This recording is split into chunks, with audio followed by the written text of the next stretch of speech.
That's right, Chuck. Hello there. Assemble. You just chuck a fart.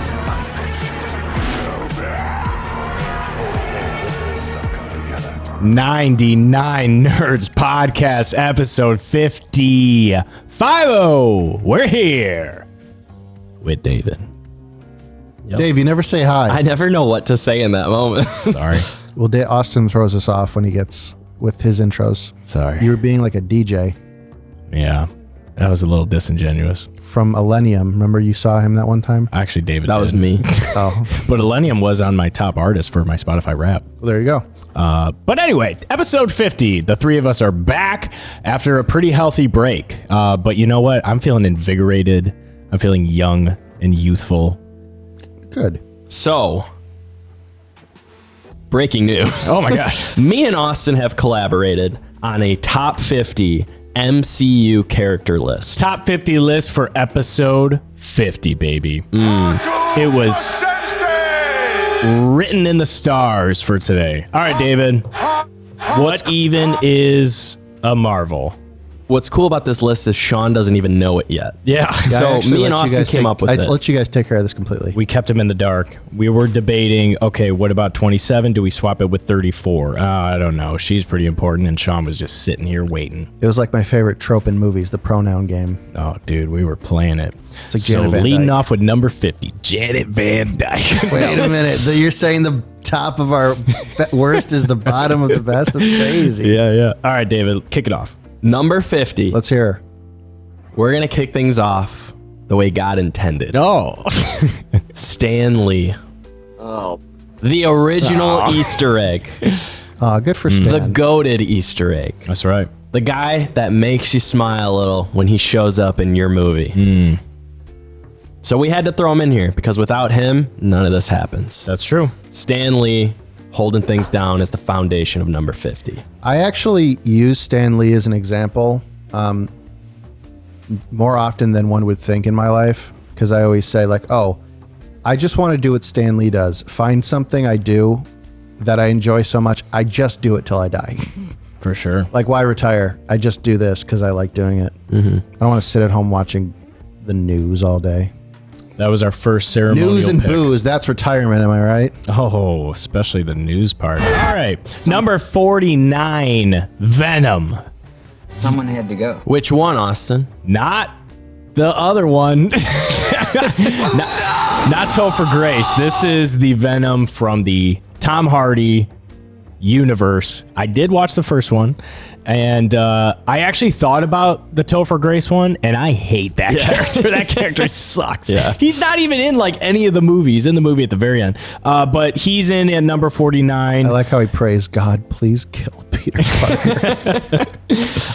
A lot of good action. A lot of, I mean, really, we don't know where they're going with this character, but he was good enough to crack the top 50. I'll say this about that Venom guy. He's, I couldn't have cared less about the Venom movie, but then I saw it. I'm like, man, I really wish this guy was in the MCU. Yeah. That's exactly how I felt. This is a fun dynamic. And here's how, so this is a complex, systematic list, I would say. But how I kind of looked at it, because you could look at it from so many angles, I said, I'm going to weigh this in terms of the character's story arc within their movies or movies that they've showed up in.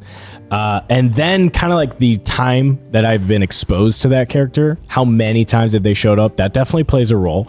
How many memorable moments of like, oh my God, that hallway scene, that final battle, that time he ate that guy's head off, Venom. What about the turd in the wind line? Oh yeah, that was not as memorable. How many memorable moments were there? And then bottom of that weighted list is likability. Just like flat out, I liked that character, even if they didn't do anything crazy. Even if their story arc wasn't the best, I really liked this character. That is the order in which I weighed these, and me and David kind of went back and forth, and we swapped some stuff from each other's list. But all right, David, kick it off. Number 48. We got Agent Coulson. I guess you could say A guy that was too cool for Iron Man, That's right, Agent Coulson. but thought Captain America was too cool for him. Oh my gosh. I'm glad you guys added him to the list. He was a good boy. He deserves, definitely. And he died. He's an OG. He's Fighting one that Loki. people forget about because it's like 20 years ago. He died in the first Avengers. They brought him back in the first Captain Marvel for a brief moment. He was the bridge between these movies. He the one- started this connectivity thing off where I'll say this. Remember when the MCU had guts and they would kill a character off and leave him dead? Hashtag Maria Hill. All right, number 47, Gamora. Gamora is a pretty cool character, but frankly, her showing in the latest Guardians of the Galaxy, I feel like knocked her down on this list. She could have been higher, but the way she's just kind of like disassociated now from everything because of the way things unfolded with Endgame, and it's like this bittersweet thing between her and Star-Lord where she's just kind of like on the outside looking in now. 3 years ago, she was probably much higher in this list, but we've got her locked in at 47, Gamora. She's a bitch. She's an ogre. it was her soul that got Thanos' soul stone. Right. If it would have ended there, she'd be in the 30s. Maybe But even because 27. They brought her back and rejected our boy Peter Quill. Don't ever do that. Is that his name? Peter Quill? Yeah. Okay. Don't you ever do that. Do you want me to hit 46? Go for it. Okay.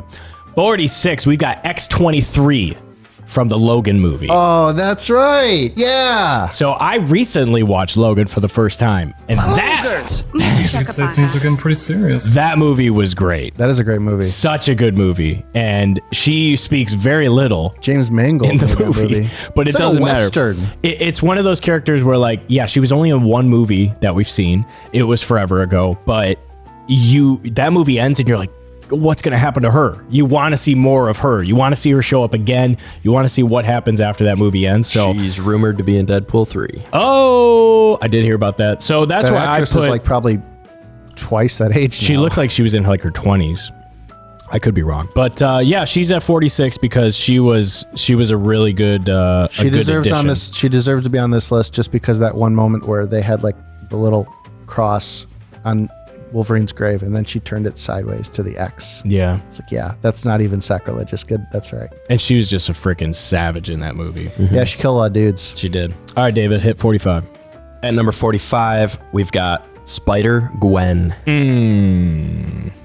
From Across the Spider-Verse into the Spider-Verse. Wait, which Gwen? This is all connected now.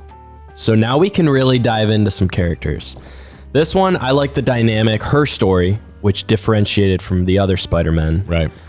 Her relationship with her dad, how he was he was becoming the chief of police, but he also wanted to arrest her. Yeah. It was a convicting story. Good tension. Her Peter Parker died because he did drugs and became the lizard, He got in with the wrong crowd. That one professor. Became a lizard What was man. his name? I can't remember. I don't remember. Connors. Yeah, Connors. Anyway. Spider Gwen is. Here's a question: is she just kind of a big flirt, though? Yes. And that's why we I feel love like her. she's just teasing young Miles, like just wrapping him around her finger. Mm-hmm. Don't do that. Don't play with young boys' emotions like that. We've all been there. Yeah, acting like she's there to see him when really she's there for the spot. Dude, when my interdimensional girlfriend showed up, it was like, she goes to another school. You don't know her. Nice try, princess. Do you want me to hit 44? Just do it. All right. You don't have to ask. You can just do it. Yeah, I feel like Well, you do guys you- have figured this out. Do you want me to hit 43? I'll do 44. At number 44, we've got You guys haven't figured it out. Falcon. Now, here's what I'll say about him. Hats off to him. That dude- Taps off to him. Taps off. Because in the movie he shows up in, Cap keeps running by him and he's like, on your left. And then that sets up a dope Easter egg. But Yeah. he's just like, later on in the movie, they're in trouble. They're on the run. Cap's on the run. He has nowhere to go. So he goes to this guy's house. And he's like, I'm down. I'll help you guys. It's like for no reason. We all need a ride or die buddy like that. Yeah, that's true. I So- feel like Falcon would help you hide a body. Sure. All right. Is that it? That's it. That's all I got for him. 43, Kamala Khan, Miss Marvel. Much like Sean said about the Marvels movie, that show, Miss Marvel on Disney Plus, got some hate, and like most people were kind of iffy about it. And I, going into it, had no intention of watching it. And then I watched it, and it was a lot of fun. She's a character that's easy to root for. You want to see what's going to happen next. She's fun. She's spunky. She's adorable. She's adorable. Sean said it, not me. I wish we all had like a little sister or cousin like her. Yeah, she's got great spirit. So I wanted to make sure she was in the top 50, even though she's newer. the optimism we've needed in the MCU for a decade now. Ain't that the truth? So she's sitting at 43, Kamala Khan. See, I didn't want her on the list, so I'm not saying anything. You didn't see the show. At number 42, we've got Zemo. With his awesome purple ski mask. Right. We put him on the list. He is a villain. You might not like him, but we considered him one of the best because of what he did to Iron Man and Cap. That's right. How he overrid, is that a word? Sure, sometimes. Overrid Winter Soldier and turned him into his own personal weapon and used him to divide our two favorite heroes. Pretty good monologue from him at the end where he said, I knew I could not defeat them. Others stronger than me tried and failed. Right. But I thought if I could have them fight each other. It's like, dang, that's a smart villain. He's a master strategizer. Palpatine-esque. And then he's just like, he's so sad because he lost his family. But then in like Falcon and the Winter Soldier, he seems like over it. He's like, just chill. Yeah. There's a meme of me dancing. That's right. That show ruined a lot of things. Oh my God. Moving on, number 41 is Nick Fury. Now, Nick Fury could have and should have been so much higher on this list, but darn it, Secret Invasion was just such a stinker. You didn't see the Marvels. Uh-oh. It doesn't change. He's still, Okay, he's 41, Nick. He's good in the Fury. Marvels. He's fine. I liked him in, what was it, Winter Soldier. Yes. When he faked his death, all that stuff. That was, I think that was pinnacle Nick Fury. That was peak, and Secret Invasion should have been peak Nick Fury, and it wasn't. So we've already seen the best of him, and that's why he's at 41. Sometimes I wish I was like Nick Fury.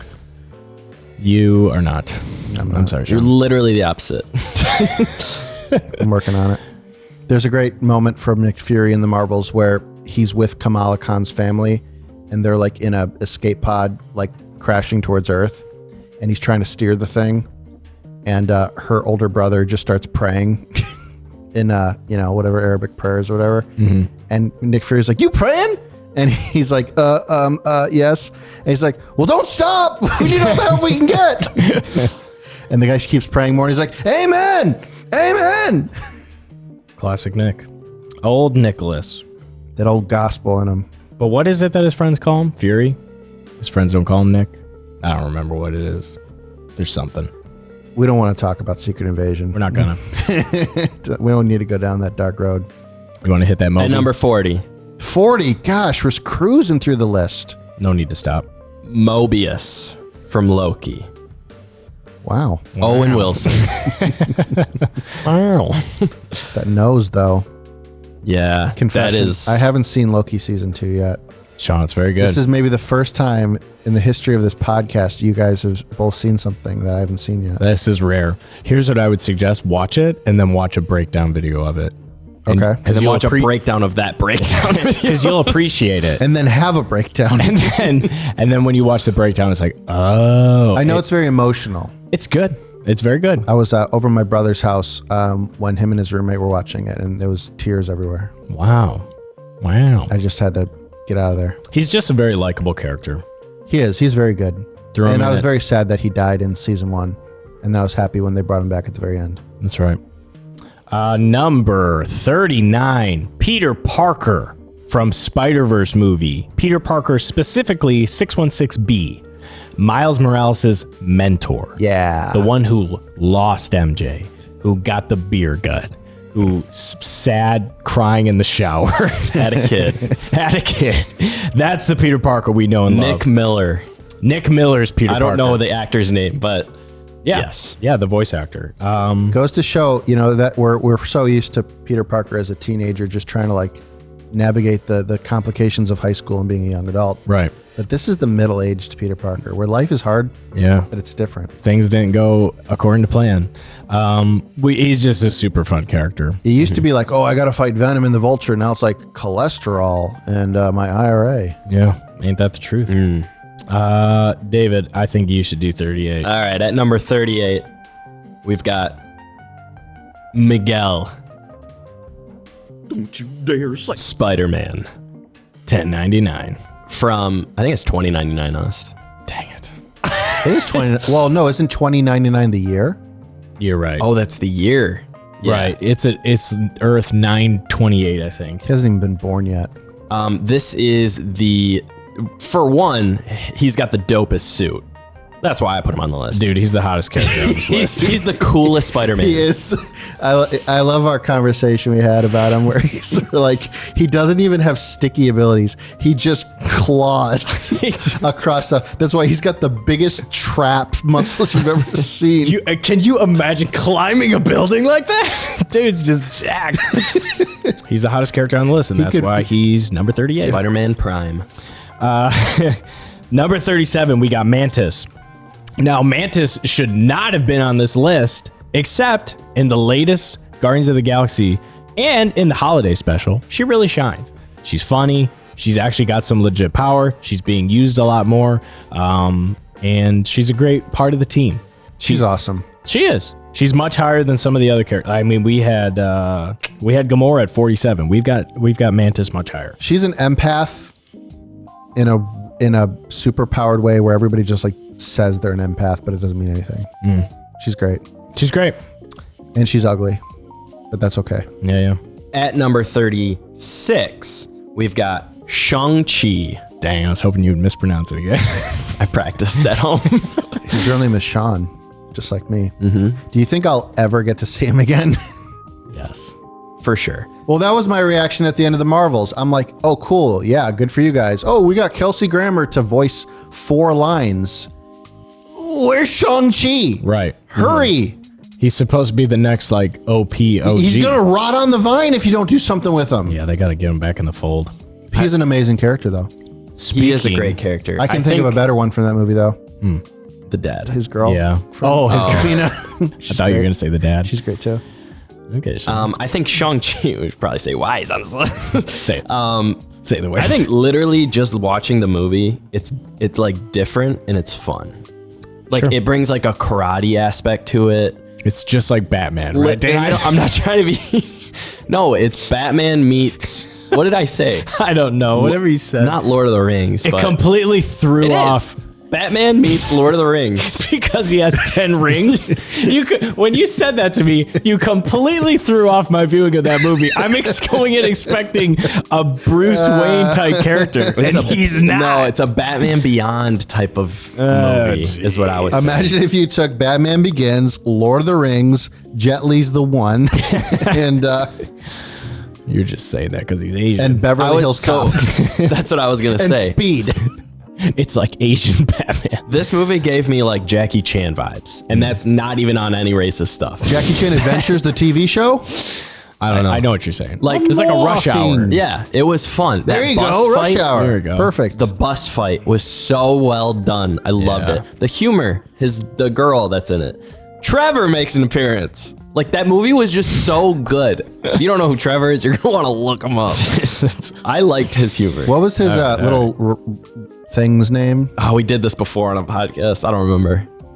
It was like Greg or something. Any Gregory. of us could Google it. It's got an or in its name. Gregor? Morris, am I right? Morris, yeah. That's it. Morris. First try.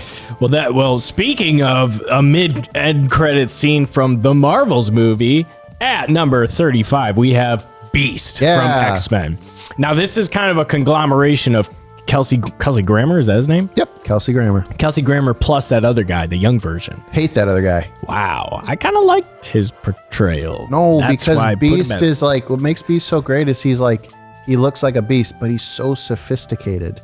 Sure. And it's almost like a curse that he looks like that because he's this brilliant. He's like a philosopher. Yeah, he's like, he would have the pipe and he would have like the corduroy, whatever you call it. He'd have the cardigan, yeah. That explanation of Beast is the exact same explanation as to why I hate the Hulk. Oh, man. Everything you just said. He's a little bit too sophisticated. Yeah. Yeah, but Professor the Hulk isn't supposed to be like that. as far as just exposure, Beast has been in a lot of X-Men movies. He's always kind of Professor X's right-hand man, so he's always there. He's always in on the action. A lot of memorable moments, both from the old version and the new prequel versions. I threw Beast in there because I think he's one of the best X-Men. Life would be better if we all had a Beast by our side. What does that even mean? All right, David. You can... What? Go ahead. Sorry, I didn't mean to cut you off. I just want to make sure, because I put in a lot of this and you didn't even have number 34 on your list. I know. I just want to make sure you're going to be able to adequate him. I will try. Do your best. All right. At number 34, we've got Doc Ock from Spider-Man 2. You guys, I like you guys just look straight at me every time because you want to know if I agree with you or not. No, I don't care what you think. He's a good guy. No, he's not. He's a villain. He's a what's that actor? He's actually a good guy. Nobody knows what that actor's name is. He doesn't exist. No. Well, hold on. Is it because of Spider-Man 2 or is it because of No Way Home? It's because of Spider-Man 2. Okay. It's because of his story. Okay. It's so relevant to today. This whole Elon Musk Neuralink and Oh my gosh. Nothing wrong is gonna happen. think Look at that's- Doc Ock. AI took over Dang. Do you and made think him aggressive. Do you think Doc Ock would drive a Cybertruck? Shut it down, Otto. The best memes come from Shut it down, Otto. from Otto Octavius. Rosie, I love this boy. That's the best one. Yeah, I recently rewatched all the Spider-Man movies, so Power of the Sun in the palm of my hand. That's another good one. it's good stuff. Doc Ock, baby. All right, number 33, Drax. Just pure comedy relief. The dude's a goat. Everything he says is funny. Memorable moments. Core member of the Guardians of the Galaxy. We've got the Guardians of the Galaxy in this list, so you can kind of see we had Gamora, we had Mantis, we got Drax. We'll see where the other ones fall in line. Sounds like we're running out. But the only reason he's not higher is because, he's never done anything on his own. He's always just, the fourth member of the team. Well, I think with him, they kind of just, they don't... Well, in the holiday special, he gets to do something, but he teams up with Mantis. Right. And you also get a little bit more about he's more of a backstory guy. They don't want to show you what happened to him. Right. They'll tell you what happened to him. Right. So he's just a really good comedy relief character. He's a good reminder that, if you guys have any phlegmatic friends, check on him. Yeah. There may be deeper wells than you think. Wow. Wow, that's deep. How you doing, Sean? You are like a pond. What does he say? Metaphor. Metaphor. You are green like a lily pad. That's right. Gamora is green. Yeah, he's great. WWE heavyweight champion too. No, I like the actor too. I think that Dave plays a Bautista role. is great in everything he is. Dave and Bautista.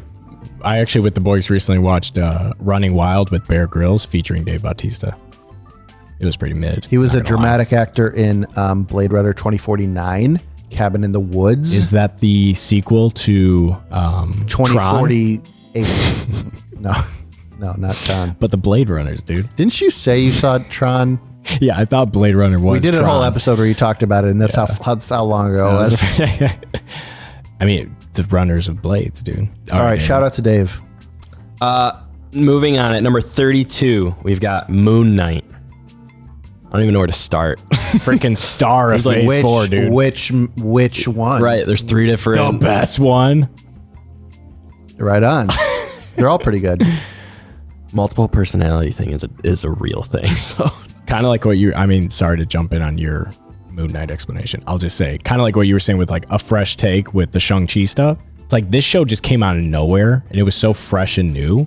I loved it. and everybody forgot about it already. Yeah. Moon Knight was one of those things I caught late, and I loved it. I thought it was great. But talk about acting again. Oscar Isaac Goat. killed it. Do you guys remember how earlier I Armagel. said you guys saw Loki season 2, and that was the first time that you guys have seen something that I hadn't? Yeah. We're talking about Moon Knight, and that's what happened with Moon Knight too. So. Dang. Moon Knight was great. Moon Knight is great, a great character. One of the classic jokes that I throw around at my business with my employees is after a long weekend, we all are back at work, and it's so guys, did you watch season finale of Moon Knight yet? Like, none of them have watched Moon Knight, so it's this running joke of like, so what'd you guys think about that season finale of Moon Knight? There you go. You gotta keep things. It's good to have traditions. None of them have watched it. It's good to have rituals. It's fine. Yeah. Number 31, Hawkeye. Now listen. So cocky, dude. I don't like him. You didn't watch his show. I don't need to. Now, there you go. Great character. How can you say cocky? They humble him more than you would ever imagine in his show. Okay, he did that one time. Anyone in, like- else? No, like, he did like 4 times. like He's 14 gotta years give him ago. some candy. Otherwise, he's just a guy with a bow and arrow. Yeah. He's a good character. You've hunted with a bow and arrow. You know how hard that is. right? But when you have millions of targets in the air and you just launch a random one, I'm sure it'll hit. His show was great. I really enjoyed them bringing Kate Bishop into the fold. Honestly, she just kind of missed out on this list. She was in one of my first drafts and she got bumped out, but that's the new character that's going to be on the scene to replace the Hawkeye character. And Oh, she's. I forgot. She's at the. It's not the end. It's not the mid-credit scene. It's not an end-credit scene. She's at the very end of the Marvels. She shows up. does she? Yeah, Kamala Khan wants to basically pretend she's Nick Fury, so she like is hiding in Kate Bishop's apartment when she comes home, and like lights turn on and she's sitting in the chair like Nick Fury did with Spider-Man, but then it like kind of goes And wrong Cap. because she's not nearly as like mysterious And cool as Iron Man. Nick Fury. Yeah, exactly. But it's fun because Kamala Khan's fun. So that is Hawkeye. So they'll do a Young The Avengers. only time I liked Hawkeye was the very beginning of Endgame Ronan when he's playing catch with his family and then all of a sudden his family disappears. gets dusted. That one got me. That one made me. Hawkeye's a good character, but not a great character, and that's why he's at 31. David, hit us. At number 30, we've got Black Widow. Wow. The original hallway scene. Black Widow ahead of Hawkeye? What is happening, David? Well, I'm married now. Scandal. So I'm going to pass this one on to Sean. Not what I meant. Yeah, Black Widow's great. She's got one of the best solo movies in the MCU.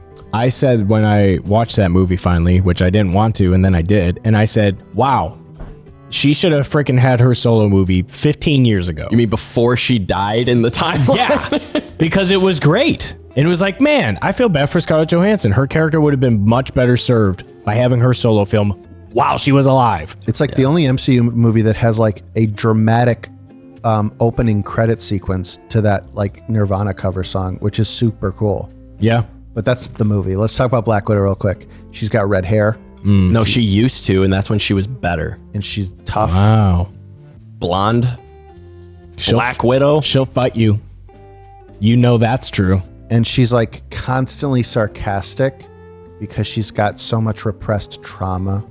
She has to like keep it always under wraps. Right. And like when she's around Bruce Banner, that's the only one she like entertains the thought of being vulnerable with. What I like about And then he Black just Widow. left. He left her like everybody does. What I like about Black Widow is she knows her role as a support character. Sure.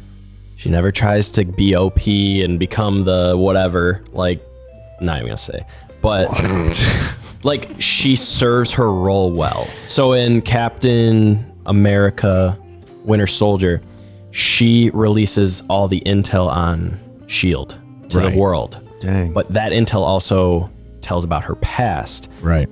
And that's like a big thing with her is her past, and they're always bringing this up.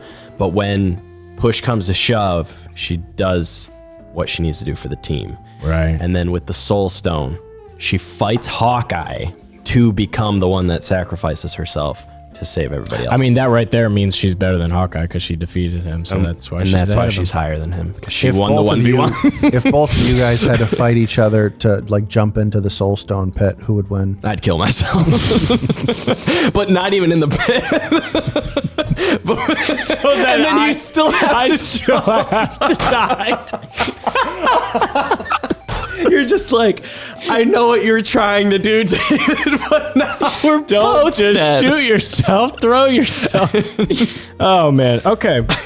Number 29, Deadpool. He's so overpowered that he kind of breaks things within this new like everything is MCU. Like Deadpool, he can't die. he's just like forever there. Funny. I mean, they brought the R-rated movie genre into the MCU, which Logan had a ton of success with. So he's on the list. I mean, he's not as high as maybe some other people. I mean, Deadpool is a guy that some people might have in their top 5. Yeah. Who plays that guy again? Ryan Reynolds. Ryan Reynolds. I'll say Deadpool had the potential to be probably the cringiest of characters if done poorly, but Ryan Reynolds nailed it. You know what? He did. That's a good point. I think any other actor, I would probably not like that movie. Because we have seen one other character that breaks the fourth wall, and that didn't go so well. Oh, no. We don't even need it. This is top 50, Austin. I know. But I mean, okay, so in terms of power level, Deadpool is like a top 5 character. He's got Wolverine's healing ability. He's super strong. Yeah. But we're talking He's a overall merc with a story arc. mouth. We're talking likability. We're talking, all the stuff that I mentioned prior that I forgot already. Cinematic, dynamic, Systematic. Yeah. All right. And I like him because it's like he loses his looks. He's all personality. Mm-hmm. And it's this like idea of like you can get the girl with your personality. You don't need to look like a supermodel. Sure. It's a good message to some of the guys in this room. And it's such a joke of a movie. Anakin Skywalker's over in the corner. Deadpool is such a joke of a movie, but it still has like some compelling stories to it about him and his girlfriend. Sure. I will say a lot of memorable moments. Yeah. That was on my highlight or my Wade thing, because every action scene he's in is just over the top ridiculous, funny, violent, rated R. When he said, "I'm Batman," that might be the coolest thing I've ever seen. Yeah, that was in the second one. Yeah. He's got a good character arc. I liked when the Juggernaut ripped him in half. I thought that was a good character arc for him. That was good. All right, David. It was like the midpoint of the film, and so they literally ripped him in the middle. At number 28.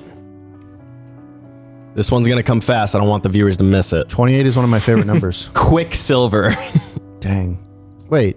Not Wanda's brother. Oh. You got me there. Gotcha. We put this one on the list because this is the OG Speedster. Yeah. This Speedster, that scene where they slow-mo everything, that really set up how a lot of movies do their slow-mo Speedster stuff. He was the OG. Impressively creative at the time. It's super creative. I mean, the best scene of that movie and the next movie that he's in is his scene where he goes slow-mo and he saves everybody. It's like we watch, the only reason we go see those X-Men prequels is to see that scene. Yeah, pretty much. And then I don't know if they probably just didn't do one in Dark Phoenix. Yes, they did. The house blows up and he saves everybody. Oh yeah, that's right. It wasn't as dramatic though. It wasn't as cool. No, you're wrong. That's Apocalypse. The lab blows up. The lab blows up. Apocalypse shows up and makes the lab blow up. The house blows up. Yeah, the lab school blows up and kills the guy. And then he saves everybody except him. That's Apocalypse. There's another house that blows up. It's not in Dark Phoenix? Yeah, her childhood home. I think he's there. Her childhood home is like a one-story ranch. He doesn't have to move around. Well, that's why it wasn't as dramatic. There wasn't as much lumber. He should have been quick to save Jennifer Lawrence from getting killed. Yeah. Jennifer Lawrence kind of sucks. I can't wait to find out who's wrong when I edit this. Number 27. The best Spider-Man villain that's ever been.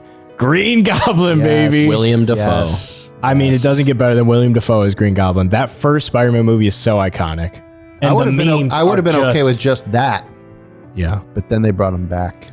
They did. I think he was even better in that one. He was menacing. I get like Heath Ledger Joker vibes from him. Sure. I'm not saying he's better. I'm just saying. It's the same William Dafoe, just less campy and older. The first one. Right. I'll say too, the great thing about that new version of the Green Goblin, it's not new, but it's just they brought him back. Right. I mean, how many movies can you think about where the villain and the hero are fighting it out, and the villain is that brutal? Yeah. Like he's like body slamming him through floors of the building, Mm-hmm. Yeah. and like taunting him the entire time. And he kills his aunt. Yep. He's not joking around, No. which is ironic because he's like supposed to be a jokester. Yeah. That's how I'm like sometimes. Dude, you are William. Oh my gosh. Hit it, David. At number 26, we've got Groot. See, this is where you could get on a technicality. James Gunderson has said that the young Groot is a new Groot. It's not the same as the old. It's not a reincarnation. It's like a totally new Groot. But we just kind of bundled this together between the first one that's in Guardian Galaxy 1 and then the one that we've seen grow up throughout the last 5 or 6 movies. Tell me why Groot is better than Gamora. Because of the one action scene in the latest Guardians of the Galaxy where him and Star-Lord. Because of the stand-up. He's a one-man Mexican standoff. Exactly. That's right. That's a good point. Literally that scene is why I put him so high. And he doesn't talk. He just does. Yeah.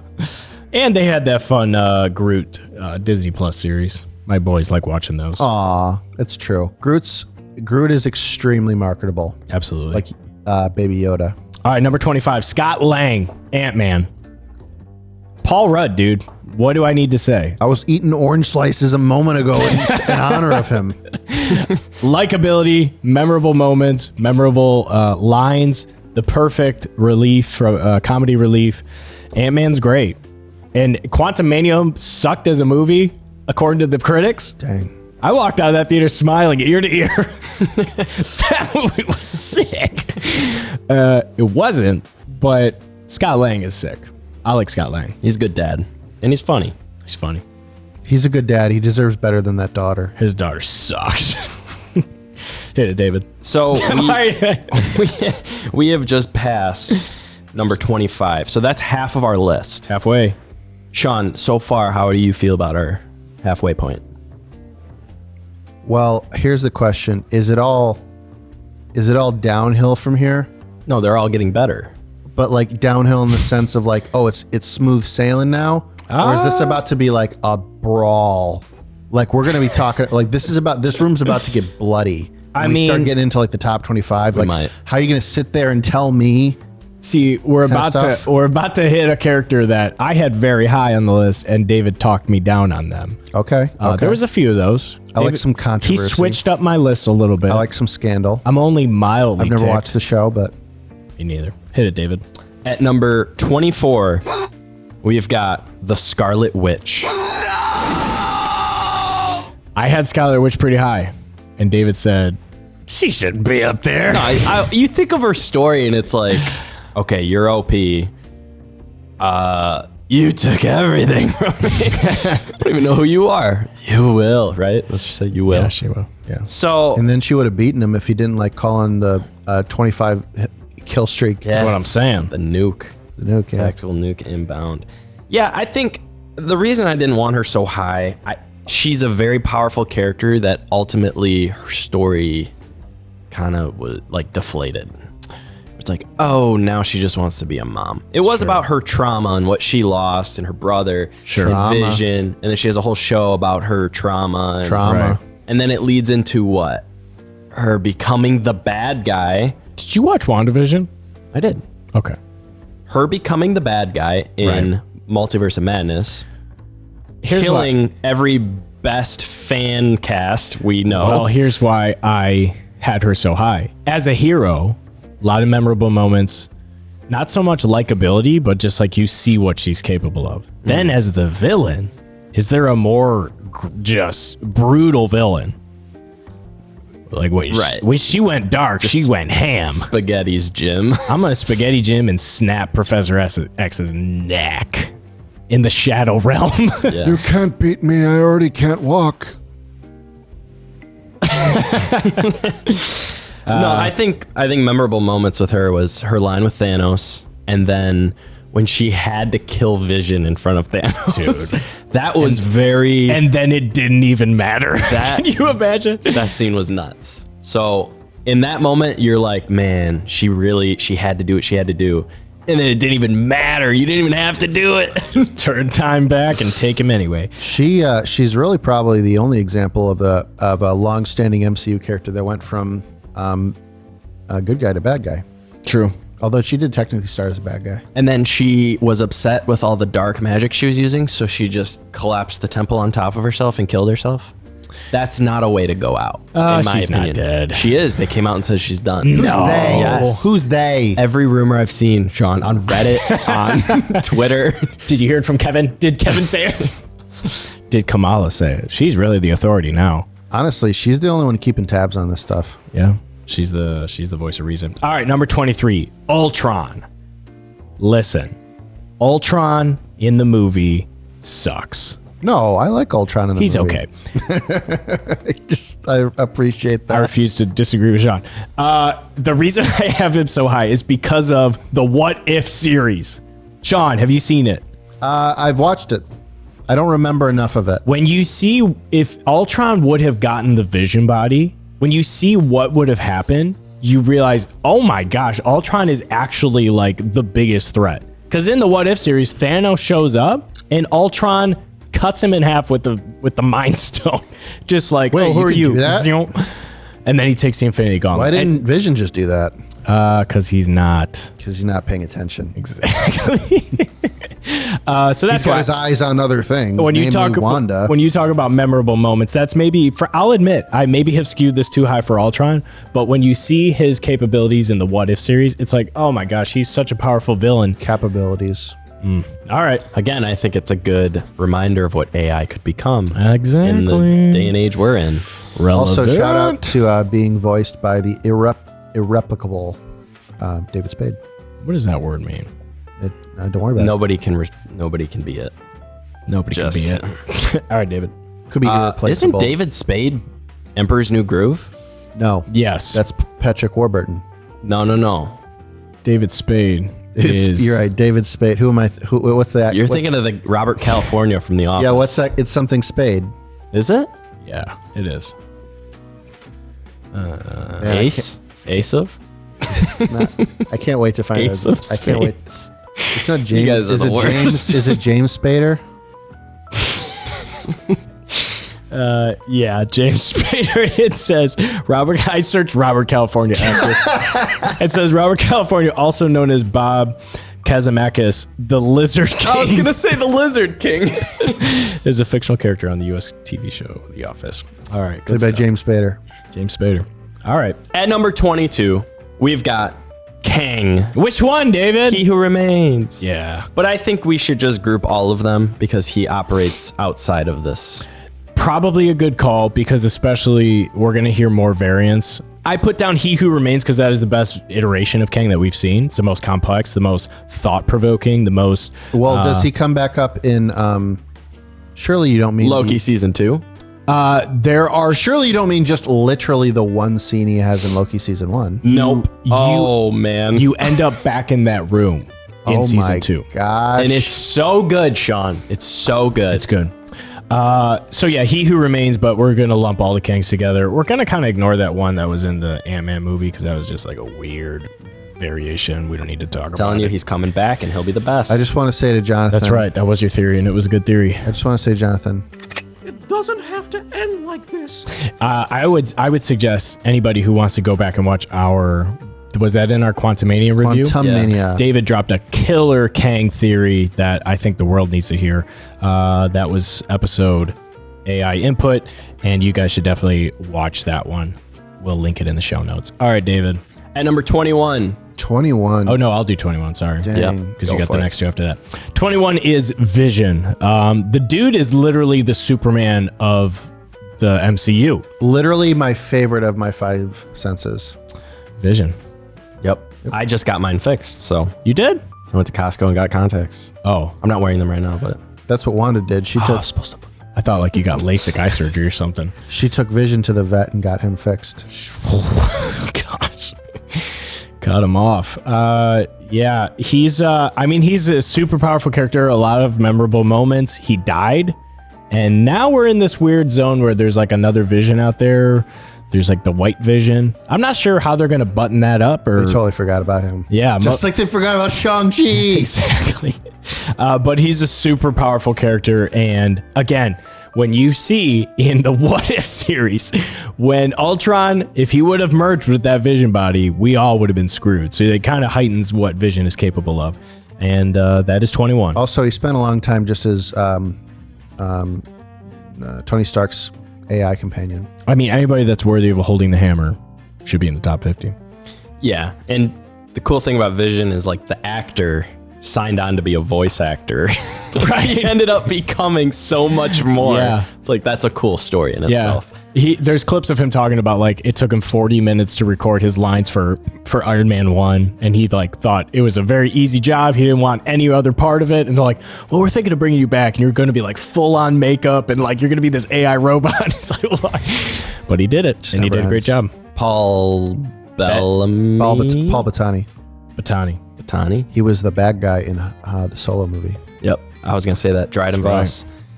All right, at number 20, Wilson Fisk from the Daredevil show. Talk to me about it. Oh man, this is one of the best villains that they're gonna be bringing back in this this new wave of Marvel stuff coming. Echo and Daredevil. I've said a lot about Daredevil and the show. You have. And Wilson Fisk and how great it is.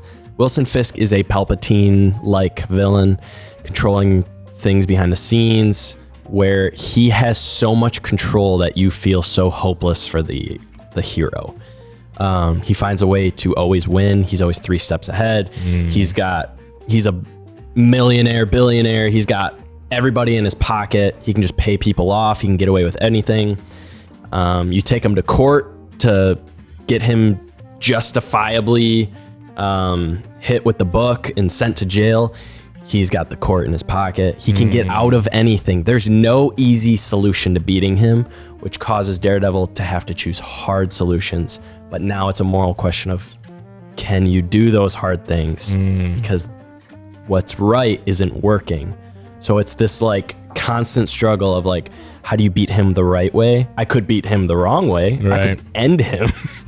But that's not what I stand for. So Wilson Fisk is the perfect, he's like a Joker to Batman. He is Daredevil's Joker.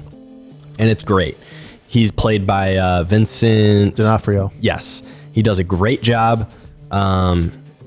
His heartthrob, Vanessa, is his like one redeeming quality. That's like the only person he's ever like soft for. Yeah, like, what's great about when I finally bear. started watching Daredevil was I liked how Fisk, the villain, Vanessa. they spend like literally his entire first whatever episodes. It's just him working up the courage to ask that lady out. yeah.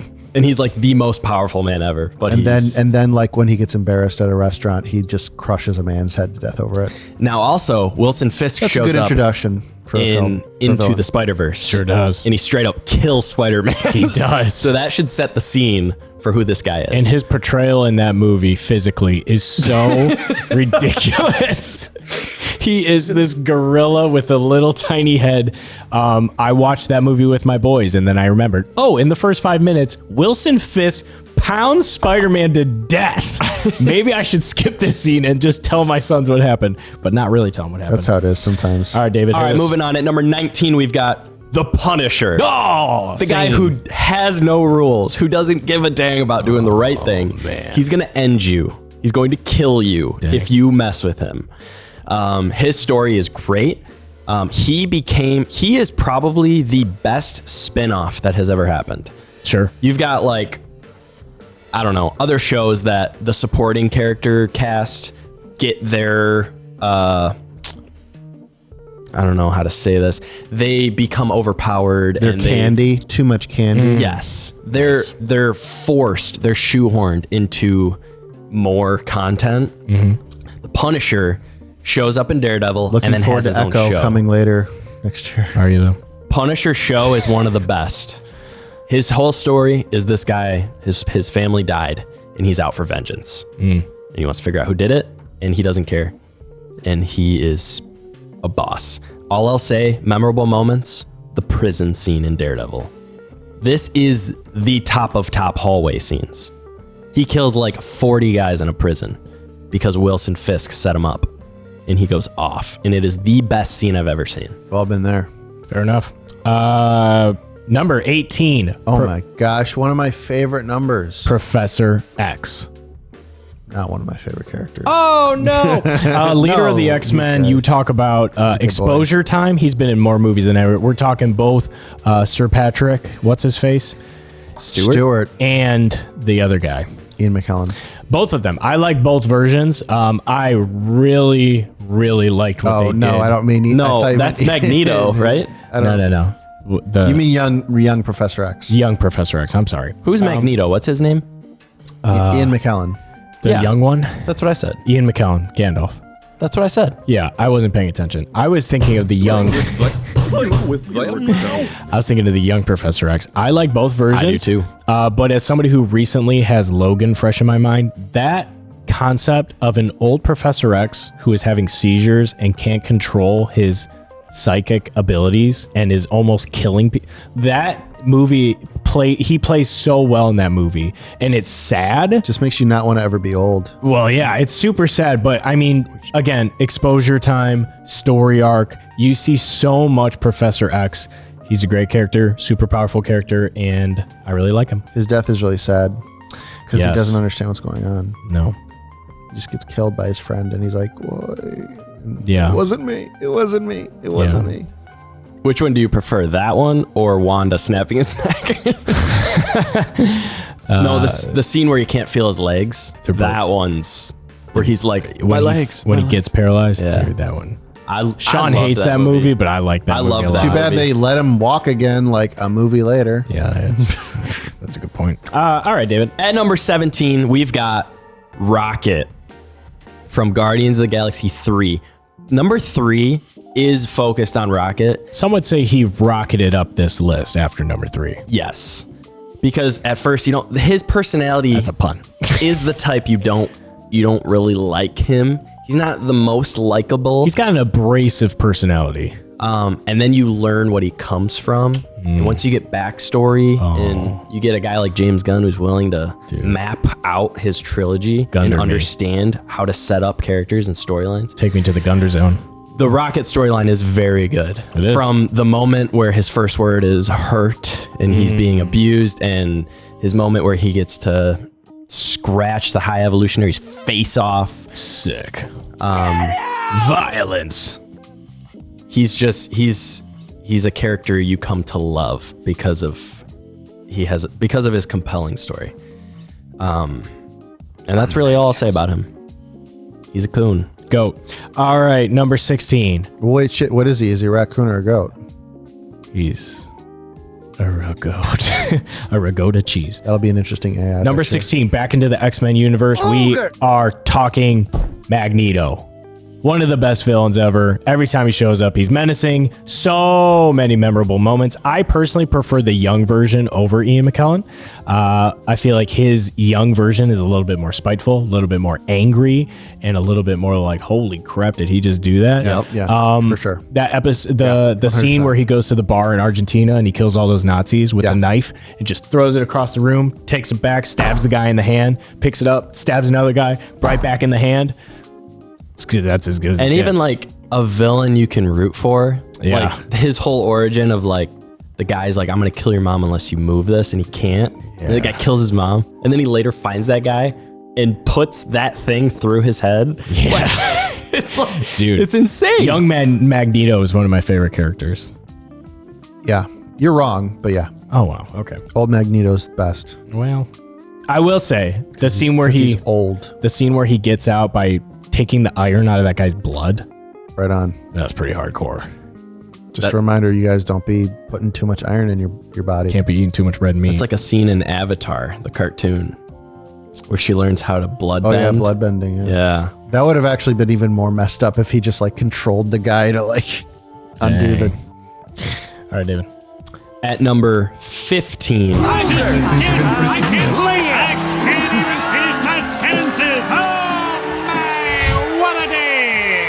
Black Panther. BP. Hey, Bombay. What else do they say? They do that chant, but that's in the second one. You guys love Black Panther that much? I like he's his great. story.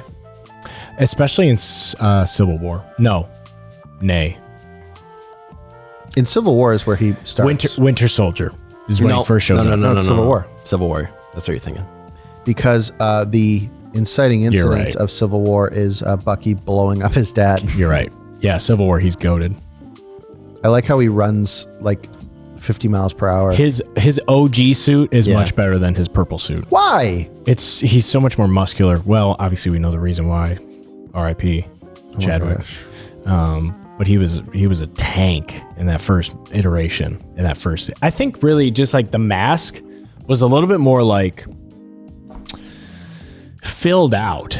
You know what I'm saying? Okay. Like the second version was like this slim panther, where the first one was like a panther. Like masculine. The other one was kind of feminine. Panther. It's okay. But it was a transition to Shuri becoming. Oh my gosh. I don't think that's what they were doing. Anyway. Maybe she's like Black Cheetah. Like from Wonder Woman 84? Sure. Greatest movie ever made. Recently watched it. All right. An excellent performance by the late Chadwick Boseman. Excellent performance. Very few superheroes out there that are both kings and superheroes and have good movies. Sure. Yeah. Sure. Aquaman. And number 14, Dr. Stephen Strange. I like how you include his name's Steven. I think I copied it from a list and that's why it's on there. How come people don't go around calling him, hey, Steve? That's a good point. Not the greatest story arc, I would say. We still like. What are you talking about? He got a third eye. Yeah. That's the arc By of all selling his arcs. soul. He sold his soul to the Do you know dark how much? arts. Do you know how much you would have to grow as a man to get a third eye? Sean, I'm about to move him up. It's called the Illuminati. Oh, Dang, no. Beyonce, where she just had a movie. As I said that, my mic crackled. Oh, they're listening. Renaissance. A lot of memorable moments, and he is like the key factor in pushing this endgame storyline along. He's got the most creative power set. It's sure. just like it's whatever it needs to be. This dude can do whatever. He can't like break the world open powerful, but he can just like do. You can like bargain to win. Right. He just like cougar fingers, and then you never know what's gonna happen next. I actually looked up the original clip of that, and it was somebody sent in An email, yeah. Yeah, it's like if you rearrange the letters of your name, you can spell cougar fingers. I want somebody to do that for us. Anybody out there, hit us with it. All right, David. At number 13, we've got The Winter Soldier. I love this because I don't feel like it's so forced of a character. I think it's a great, like, he was the pushing force in Steve Rogers' life. Yep. He was the best friend. Another Steve. Yeah. Oh my gosh. Strange. It's weird. A Captain America wouldn't be Captain America without Bucky. without Bucky. Right. So that's what I'm trying to say. Captain wouldn't be Captain America without him.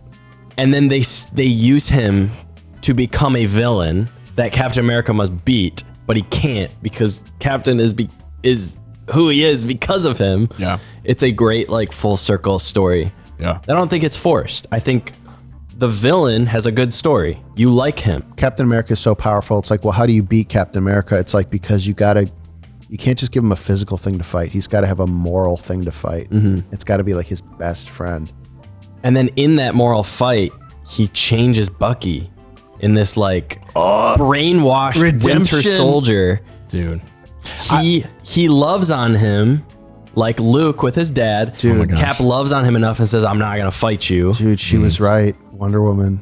Love is going to save me. And then Winter Soldier saves Cap. You just got to lasso. He does. The Mandalorian. I will say that Captain America Winter Soldier is one of my favorite MCU movies. He is such a menacing villain, and then the reveal at the end is just like, How dare you? head blown. All right, my app closed. All right, Number 12. Here we go. 12 is one of my favorite numbers. Number 12 is Spider-Man. Which one? Tobey Maguire. Tobey Maguire's Spider-Man is number 12. Now here's why. So you might be getting the hint here where literally if you are a Spider-Man, you're in our top 50 because that's just the GOAT character. I put Tobey down because his movies, his what are they? Trilogy. His trilogy. He has 3 of them. His trilogy is some of the best movies. They're old. They're very campy.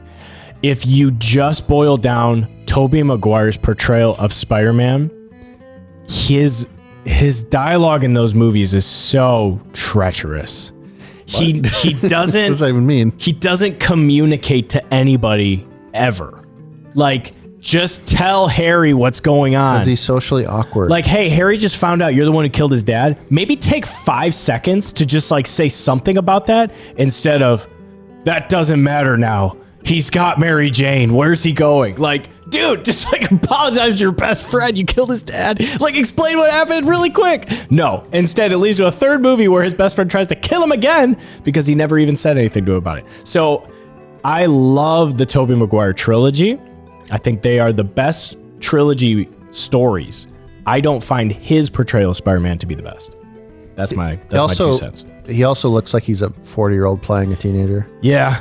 And like he's like I said to Which you, is funny because he's like now in his 40s. I said to you, like Andrew Garfield, Tom Holland, both are like cool guys and like easy to root for. And like when they get the powers, it's like, dude, like they're the coolest guy in school. Tobey Maguire is never the coolest guy in anything. Isn't that what Peter Parker should be? He's just like the nerd who got a chance to be a hero. I guess.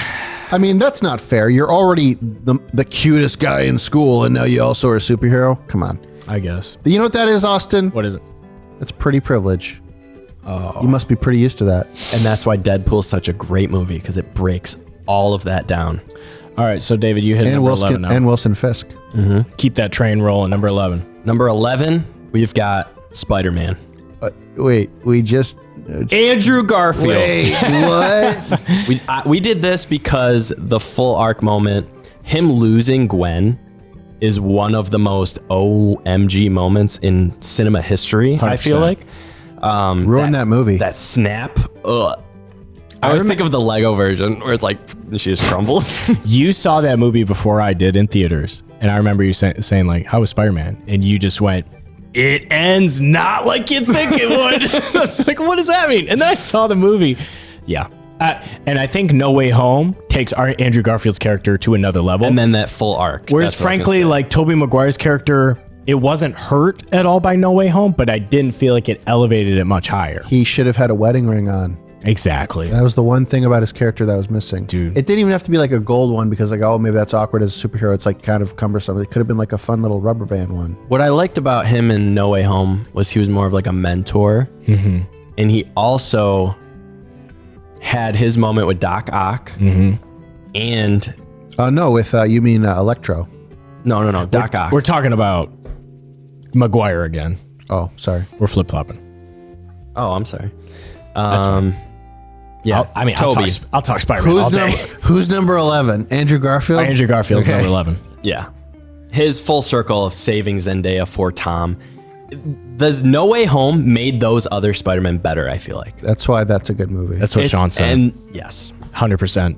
And I mean, you talked about it. I recently rewatched all the Spider-Man movies. You talked about how that movie has really the best, Andrew Garfield Spider-Man movies, his two, the best Spider-Man action out of all of them.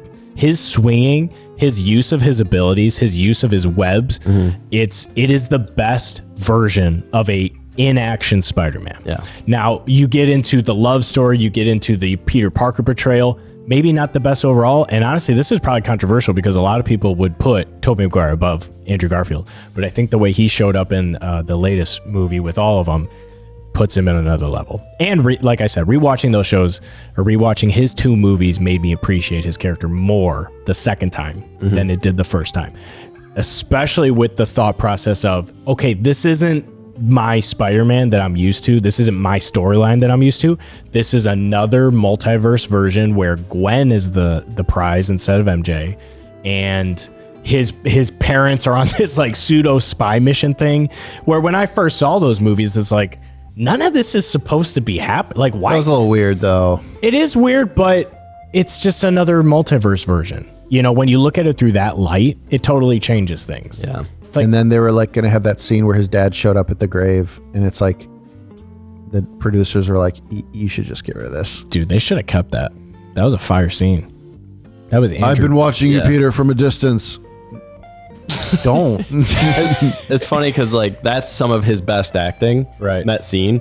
But then in like a couple scenes before that, I feel like it's his worst acting when he's like, I don't remember what Harry asks him, but he's like, yeah, And he like jumps over that fence thing on the edge of the river, and he's like, "That's a good question." It's like I'm like, what am I watching right now? Yeah, so like his portrayal of Peter isn't the greatest, but all right, number 10. Oh my gosh, we're starting to get to a place where you guys are getting passionate. Top 10. No. This was all me. I put him in here. Star-Lord. A lot of people hate on Star-Lord because he essentially is the reason Thanos was able to snap. They almost defeated him. Peter Quill loses his temper because of Gamora. He punches Thanos. Thanos gets away, yada, yada. Forget all that. We all make mistakes. Star-Lord in the third... I got a better theory. What?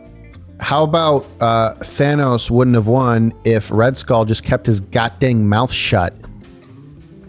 Preach, brother. Also, Star-Lord was like willing to kill the love of his life to stop Thanos. So I don't know, give him a break. That's what I'm saying. That's why he's in my top 10. I love Star-Lord. I'll admit I'm biased because I really like Chris Pratt as a person, as an actor. I hate Chris Pratt and I love Star-Lord. Well, Star-Lord. okay, all right. I like. He's okay. I loved him. His portrayal in the third Guardians of the Galaxy sent him to another level for me. He would not have been in my top 10 before that movie. But That guy got exposed to the vacuum of space twice. In those movies. unfazed. Unfazed. A little out. Thrice even. I forgot. I just watched Guardians, and I realized I had never seen it all the way. And that's why I've always been so biased. I've never actually sat down and watched it. So I watched the whole first thing. one? First one. Okay. So I'm watching the second one soon. But Gotcha. yeah, those are good movies. They're good. And again, I like him. A character nobody knew we needed. When they were making Guardians of the Galaxy, I was like, I don't know any of these characters. Nice. Gunderson pulled it off. All right, David, keep it rolling. At number 9, we've got Thor. Wow. Number 9, David? Yeah. That's kind of low. Wait. a little low. Wait. The reason he's 9 and not any higher is because it feels like they don't really know what to do with him. How are you, dude? How are you even gonna make? How are you even gonna talk about the reason he's number 9? That's such a good spot to be. You're gonna put him above Gamora. Yeah. Think about it. Wait, what? I just like his story, like the arrogant prince who's sticks to his guns and I don't know, warmongering. He kind of learns his lesson. He becomes more of a man of the people. He becomes a king. I like Ragnarok. I like a little bit of the humor, but sometimes I don't. Yeah. But memorable moments, I like his interactions with Captain America. During the battles. Just the beard or the hair, whatever, comments to each other, or him just going absolutely ham. I like some of Thor's action scenes more than anybody else. They're Heck yeah. sweet. Heck yeah. Like Stormbreaker when he first gets it. And he always has he always piggybacks off of his dialogue from other movies. So like he told Thanos, like, you die for that when he killed Loki. Mm-hmm. And then later on in Infinity War, when he throws Stormbreaker in his chest, he goes, I told you, you die for that. Right. And it's like little Easter eggs, I guess. I think that Thor is one of my all-time favorite Marvel characters, and his portrayal within the MCU has been the most inconsistent out of any character. Yeah. He's the most OP, he's the most reckless, he's the most joking, he's the fattest, he's the laziest, he's the most scared, he's the most brave. I mean, you can talk about a complex, systematic character for sure. We love that. But when you get too complex and too inconsistent, and Taika Waititi, Tutu Wakaka, goes crazy in your latest movie and just takes you to this another level of joke. I mean, taps off to Chris Hemsworth for getting jacked every time he plays Thor. But within the confines of the MCU and how he has been portrayed in the movies, not very consistent. All over the place. Alrighty. But why is he why do we put him in high up then? Because he's so many memorable moments, so much exposure. So what's a memorable moment? When he shows up with Stormbreaker. I like when he chops off Thanos' head and you're like, what? Wait, dude, hang on. Yeah, I mean, you see like Thor going ham, like entering God mode type of clips. Him in Ragnarok. There's a lot of scenes where he has some of the best action, and he's one of the most powerful. He fights all those guys on the Rainbow Bridge. Yeah. And what's a bridge if not a hallway without walls? Dang, dude. All right, number 8. Had to do it. The Big Daddy, Thanos. Thanos is a good character. Very well written. One good of the character. best characters, some might say. I would put him in the top 10, maybe. I did. Number 8. I mean, I don't think we even have to dive into it. Everybody's aware of him. Yeah, the snap. Everybody's. How they built that up. Yeah. It wasn't in he shows up and, oh, he's got this infinity gauntlet that can do all this stuff and boom, everybody's gone. No, it was one stone at a time. Yeah. And taking his lumps. And I mean, within any other movie scene or movie like series, has there been a villain that has been built up over such a long period of time to then show up, defeat all the characters that we know and love? Yeah. I mean, it's- turns out he wasn't joking. No. Turns out he really meant what he said, and he said what he meant. He's going to freaking do it. All right, David, I think you have something to be said for number 7. yeah, let's talk about number 7, God's number. That's why you wanted him there. Daredevil. Favorite numbers. Daredevil. Number 7 is Daredevil. Dude, Ben Affleck finally getting his due after all these years. Yo, I can't wait for Elektra to get on the other side of this list real quick. So as great as Ben Affleck is, definitely not. First of all, Charlie Cox, the actor, no better person to play Daredevil. That is a guy that can act like he's blind. That guy is great. I thought you were about to say he actually was blind, but I thought he might be. That's how good he did it. dang. Just great, a great show. It's darker. You don't get that a lot with Disney. So this was before Disney, but now Disney owns him. So they're kind of, we'll see what they do with him. But You know what would be a really dark way of doing that show? Like watching it with your eyes closed. Like that's like the Daredevil edition. Because you're blind, you can't see it. Dang.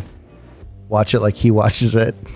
oh my gosh, you just got to listen to the should try heartbeats. that. Like remember when I said vision was easily one of my top 5 senses?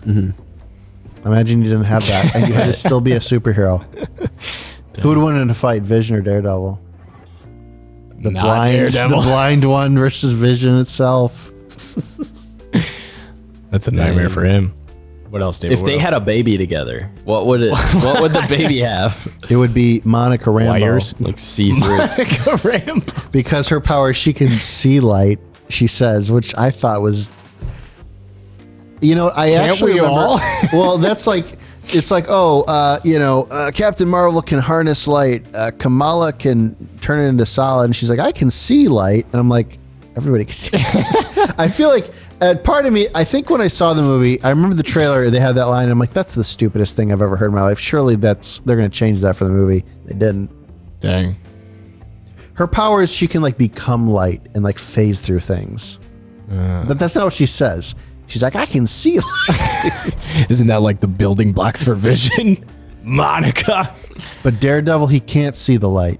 He lives only in darkness, and it's a constant struggle to keep the darkness from entering his heart. What if I told you the show is about the light inside of him? Dang!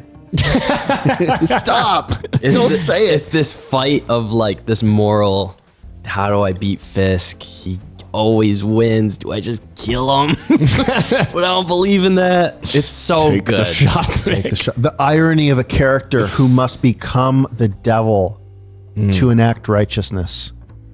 There's a scene where he fights Fisk.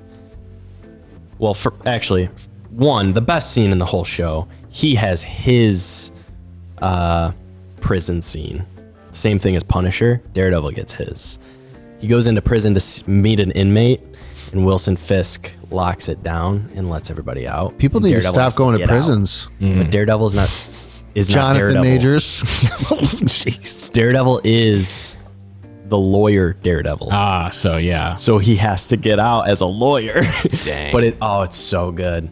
Dude, I want to watch that show. Oh, dude, it's so good. Does he just keep like pointing at guys saying, that's illegal, don't, that's illegal. That's how he gets out? Yeah. You're gonna end up right back here. That's illegal. Side note from Daredevil, I am going to watch it. And this is like a brief snippet of something I want to pursue in future episodes. Me and David We are Facebook Marketplace wizards.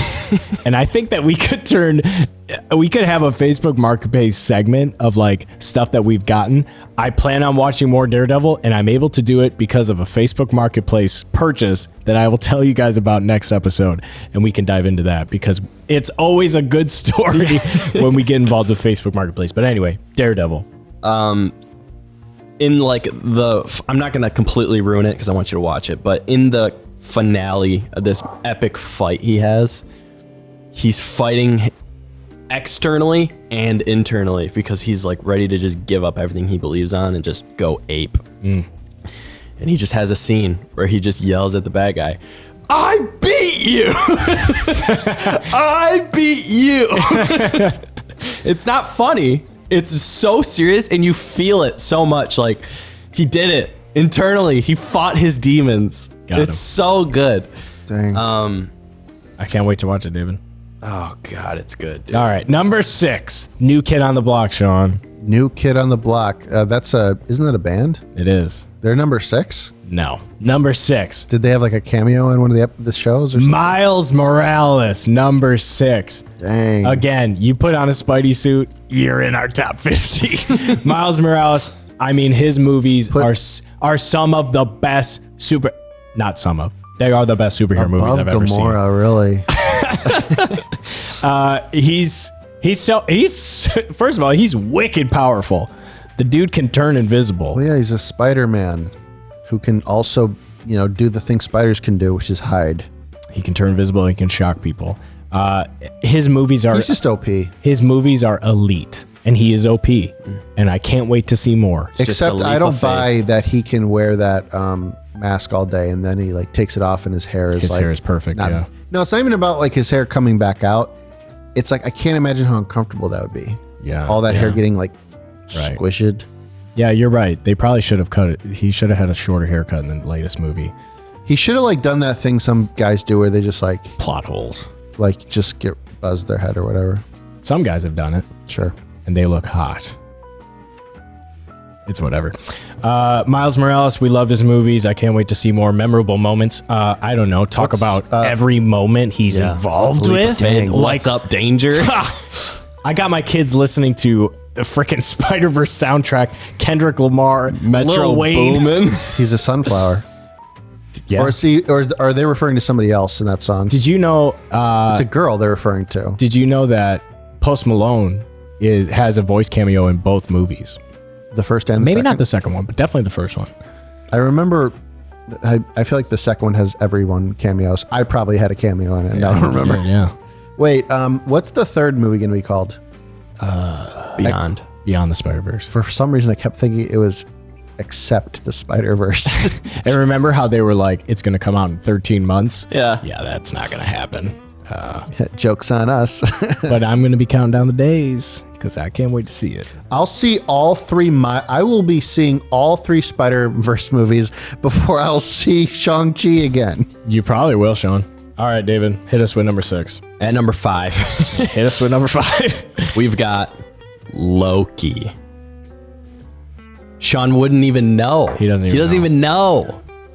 I feel like Loki's a good guy. You want to talk about a character that has shot up the list. Oh, you're talking about a character with a redemption arc like Loki? Yes. Yeah. Dang. The character's so hated.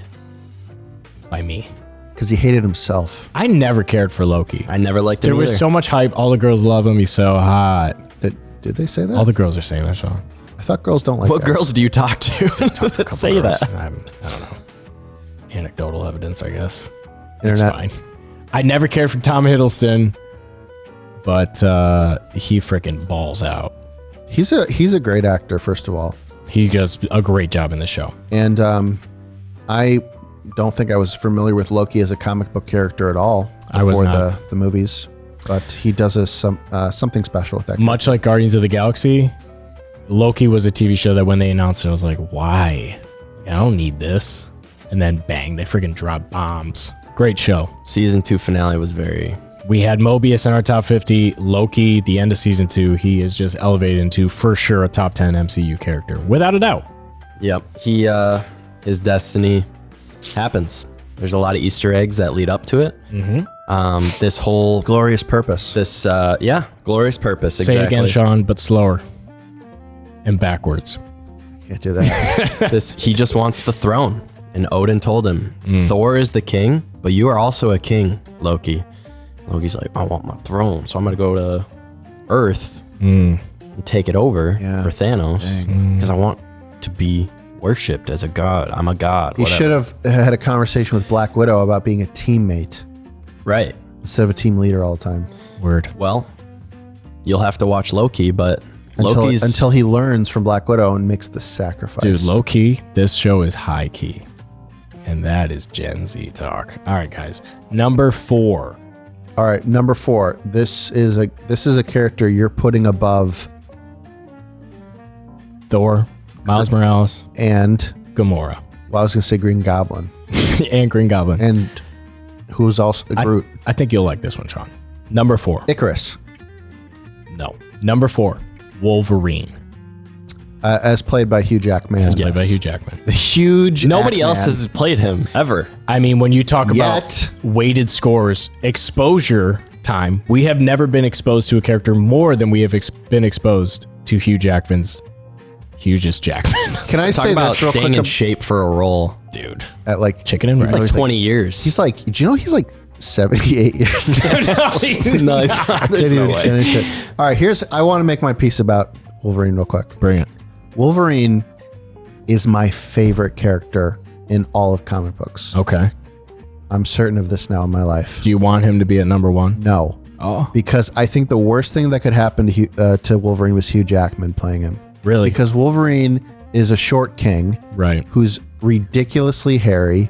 Right. He's not handsome. He's a scruffy, snicked bub, okay? Right. Yeah. And he's voiced by Mark Hamill, and he's gruff and an alcoholic, but he's so good. Yeah, you love that part. Because you need a Wolverine on your team. This guy who just gets it done and doesn't have to have a happy attitude about it. Right. He's like the thorn in Cyclops' side. He cannot die. And then you have like 6 foot, whatever, 4, handsome as heck, Hugh Jackman playing him. And also then they proceed to make him the main character in every movie because he's Hugh Jackman. Right. But that's not Wolverine's role. That's true. But I don't care. And Logan really sent him to another level for me. I mean, an R-rated Wolverine movie is really like the perfect way to use that character. Sure. Kill them all. You want to talk about memorable moments?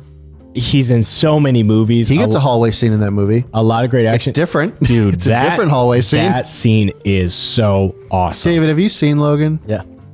It's been a while. When he is clawing down the hallway and Professor X has all those guys frozen around him because they're trying to take him and the girl, and he comes in there and they can't move and he's just Yeah. Pretty messed up. fighting. That scene is so crazy. It's like, it is insane. So memorable. And that whole movie. And then I love the end when the guy who injected him with the antimonium, what is it? Adamantium. Sorry. I like the one you said, though. Antimonium. The guy who did that to him. Aunt Midium. The guy who did that to him, his son is like the main villain of the movie. And as soon as he reveals that, he's like, my father was the one that did this to Really? I never noticed that. That's him? you. He starts monologuing at the end, He starts monologuing. and Logan just shoots him in the head. Oh my gosh, I never noticed that. It's like, you think like, oh my gosh, this is the mastermind. This is the main villain. Boom. Dang. Over. That was great. That scene in Modern Warfare, one of those Modern Warfare games. Isn't it soap? He gets yoinked. No, there's a great moment in one of those Call of Duty games where, you know, you spend the entire game chasing down this bad guy, and they finally, towards the end of a mission, find him sitting in like a room, like giving some speech or whatever on camera. And either you can do it or one of the other NPC characters in your squad does it. They immediately just shoot him and then just like start working on the laptop to shut down the missile launches or whatever. Like they don't even entertain the idea of giving a dramatic speech to him or anything. Exactly. They don't give him a monologue, just shoot him and get moving. That's exactly how that movie goes, and very, very fitting to Logan's end. But yeah, Wolverine what did I just have him at? Number 4. Number 4, Wolverine. Number 3. Forverine. Wolverine. 3. Dang. Number 3. I'm feeling it. What do you think, Sean? What do you think's gonna happen right now? I'm feeling like some drums are about to start playing. It's going to be like that 4 on the floor. Urukai bass. type stuff. Yeah. Okay. The only thing on the floor for this one Let's hear it. is Aunt May. Because we've got Spider-Man, Tom Holland. Okay. You had me there for a second. Wow. You're going to put Tommy Holland above them all. Yeah. What one? He makes, I feel like, Iron Man's character better. Number 3. 100%. The only person who makes Iron Man's character better. The only person who could like create that, Open up that hard heart of his. Exactly. Show that he has a heart. Right. Kind of bring him back down to earth. And just the portrayal of Spider-Man. I think he's the best one. I don't like his suit though. No, or how can you say that? I don't think his suit is very good. He has the all suit. He has It's the just suit that techie. he has It's the just suit that techie. can do whatever it must. Right. Exactly. So here's my thoughts. As someone who recently watched all the Spider-Man over, Tom Holland is my favorite Peter Parker. I do not like the situations. Well, he is the only Peter Parker. He's the only teenager who's ever played the character. True. But I love his Spider-Man. I don't love the situation that his Spider-Man has been thrown into. If you put Tom Holland into the Tobey Maguire trilogy, Okay. GOAT. I mean, him against those villains at that time, I feel like those would be the best movies ever. I love his portrayal. I don't love in the first, in Homecoming, 45 minutes of the movie is him figuring out his techie suit. And it's like, this isn't even Spider-Man. This is just Spider-Man playing with his new toy. And And then like, he spends quite a lot of time locked either in a warehouse or he does a bus or whatever. It's like we're so used to that first movie being him discovering his powers. Origin. And in this movie, it's him just learning the tech that Tony Stark handed to him. And I don't care for that. But then you think of moments where like Spider-Man is against Quentin Beck and he's in that final face-off and he has to use his spider senses to kill all the drones and he goes epic mode. And it's not about the suit he has. It's not about the technology at his fingertips. It's not about what Tony Stark has given him. It's just bare bones Spider-Man. I love Tom Holland. And I really hope they make a 4th movie where he's poor in an apartment with a sewn together suit and he has no friends, no tech, no money, You gotta no love life. The only. Wait, why don't you just pump the brakes there, buddy? I can't. You're getting a little too close to home. Oh no. We've all been there. That is the quintessential Spider-Man. I don't want Spider-Man who's been given a silver spoon by Tony Stark. Dude, I don't want a Spider-Man whose parents happen to be, I don't know, millionaire working for the government, CIA agents, and so therefore my entire life is already destined to be important. Fair. But see, that's where the Andrew Garfield movie is pretty cool because it connects dots of his dad was the one who injected his DNA into the spiders. And that's why when he got bit by the spider, it didn't kill him and it made him stronger. And if anybody else gets that venom or that antidote, which is what happens to his friend, he ends up turning into a monster. Dang. I liked that in that movie. I totally forgot that was even a thing. But that's why I put Tommy Holland so high. Tom Holland. What do you think, Dave? Yeah. That's what I said. Tom Holland's the GOAT. Just copy and paste all that. That's No, it. I think I don't like the techie aspect of it, but I like how they turned him into Spider-Man. Sure. It wasn't a good beginning, but the story ended up it turned him into it. It forged him. Right. It wasn't, oh, Toby gets bit and now it's Right. Spider-Man. It's no, this kid has all this power but doesn't know what to do with it and then loses all those things. And even in the first movie, the whole movie, he's just trying to impress Happy. He's trying to get on the Avengers team. Sure. It's like everything I'm doing, let me make sure Happy knows about it. Let me try to impress Mr. Stark. It's like, no, where's just the bare bones? Like Andrew Garfield and Tobey Maguire movies, they are on their own. They have no allies. They only have enemies. But wouldn't you make the argument that it's like, well, we've done that before. We can't do it again. I want to see You can't it have again. another, Uncle Ben dies scene. I told David, after rewatching these Spider-Man Even movies, Spider-Verse had to like do everything it could to subvert that. David said, like, well, what if they made a Spider-Gwen movie? Like, would you see that? I said, I have come to the realization that I just want to see Spider-Man in any context. Man? So Men, women, that oh my T-Rex, horse, gosh. Noir. Lego. I want to see all the Spider-Man. He's one of our best. All right, so therefore, you must be stoked for this new Sony Madam Web movie. No, that looks terrible. I forgot all about That trailer looks so whack. I have no desire to see that. Sorry. That's not the Spider-Man I signed up for. But I say all this to say Spider-Man is my #1 Marvel character ever. Dang. But I didn't put him #1 because within this MCU storyline, I'm not happy with how he's been treated. I'm not happy with how he's progressed as a hero. So we've explained my #1 is Wolverine. Right. Yours is Tom Holland Spider-Man. He's a good boy. And they're not in the top 2, which tells me how much weight Dave has in this list. He's got a lot. well, I think I you'll heard. see why. I read a quote today that made me think of you. It was, you can't try to get everyone to agree, because if you do, then the least agreeable person has the most votes. Right. Or you could walk on water and they'll say you can't swim. You could be the most. You could be the most delicious peach in the world, and there's people who still don't like peaches. Like Vincent Van Gogh, they said, "You'll never be anything," and he just said, "I can't hear you." I thought that was Beethoven. Vincent Van Yeah, Gogh maybe had it's one. Beethoven. He had one No. ear that was working. You're right. No, he cut his ear off. Yeah, Yeah, but he's trying Beethoven's a better analogy. Oh, shoot. Okay. Well, hold on a second. Therefore, you're saying we're in the top 2. Okay. We're in the top 2. I never had Tom Holland as #1 on my list. Okay. I might have had him at #2. David told me to put him at #3. Okay.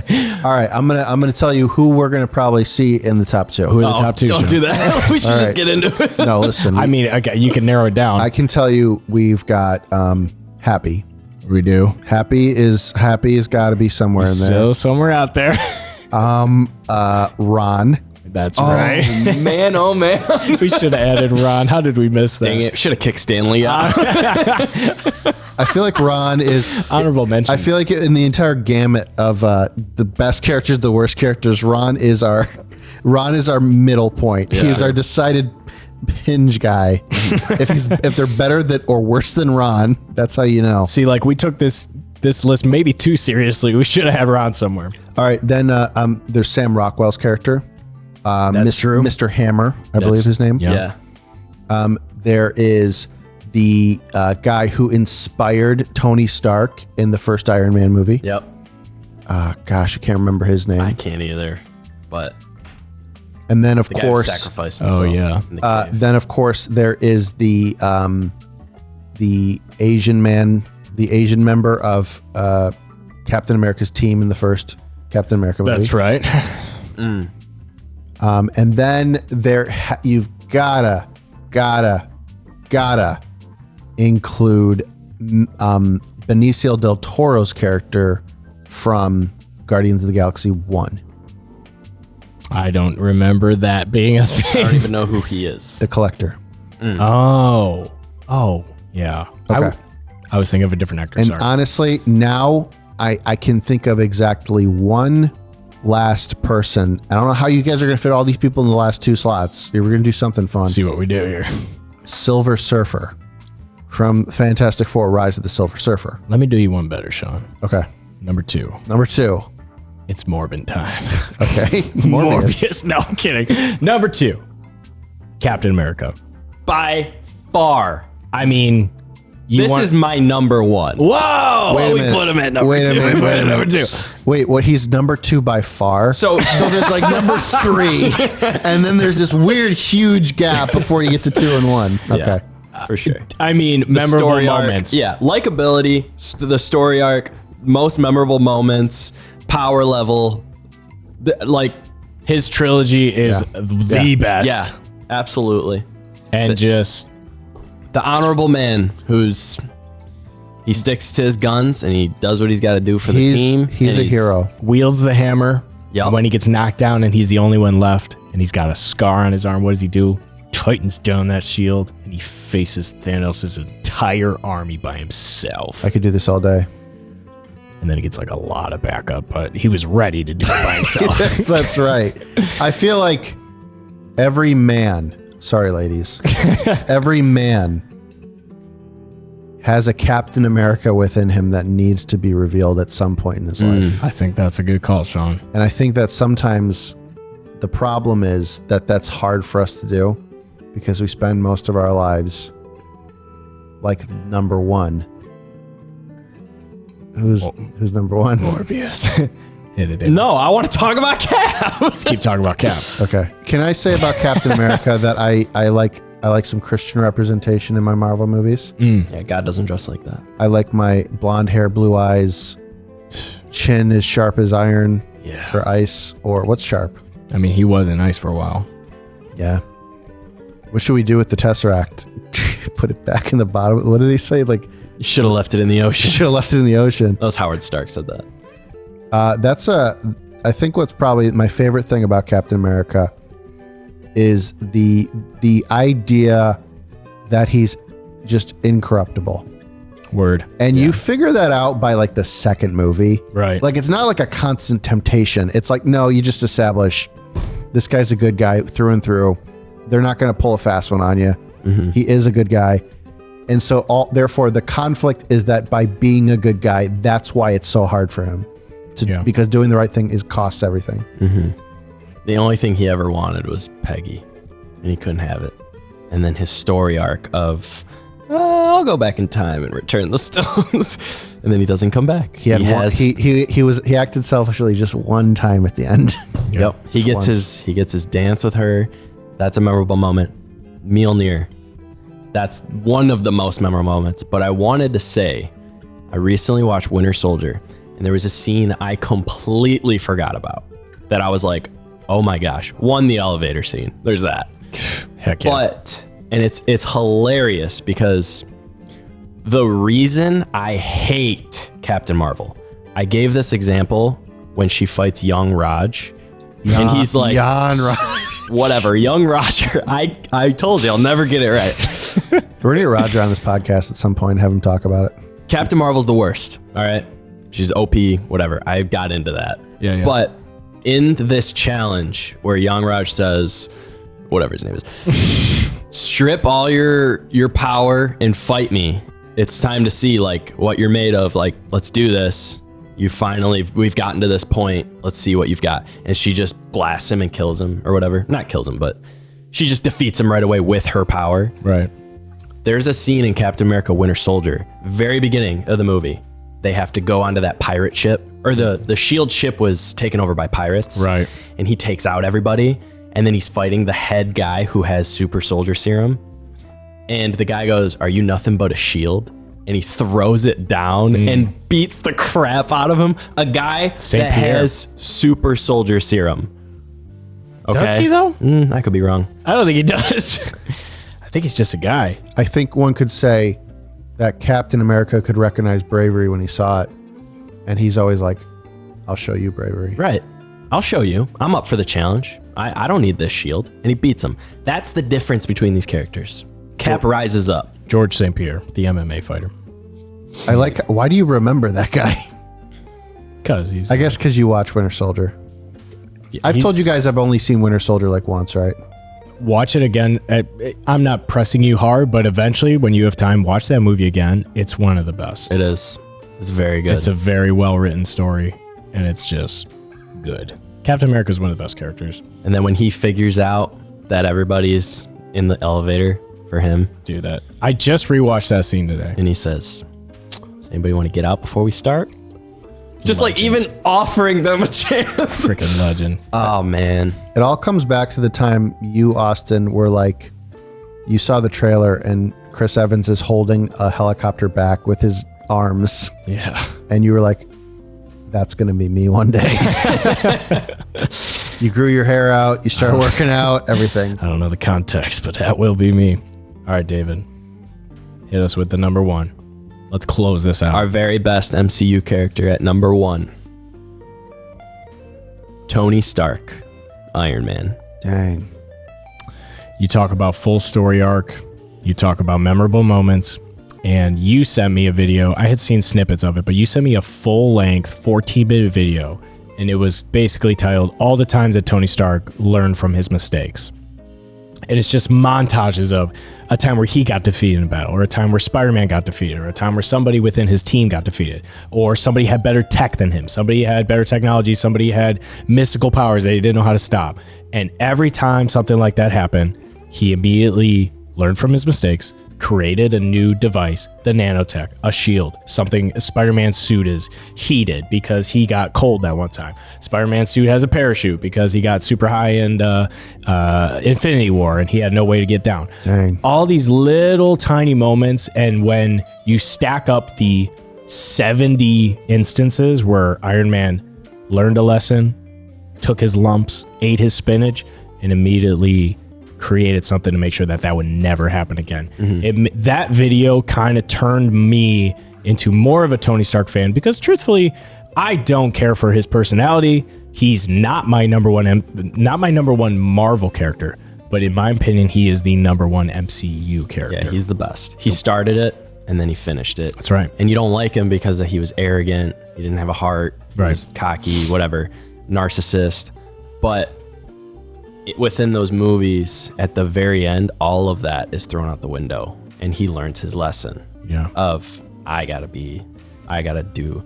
Like Captain even challenged him in Civil War. Said, "You're not the guy to sacrifice, or you're not the one to lay down your life." No, that was he said that in the first Avengers film. Oh, you're right. And then Iron Man says to him, "The only thing special about you is in a bottle." Because he's calling him a genie. Or no, he's calling him Aladdin, like you found the genie.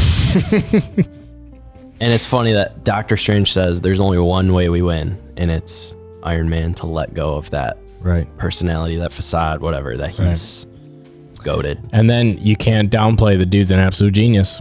I mean, like he is the one who's moving this whole thing forward. He's the one who figured out the time travel stuff, his technological advancements. Every movie, his suit is getting better and better.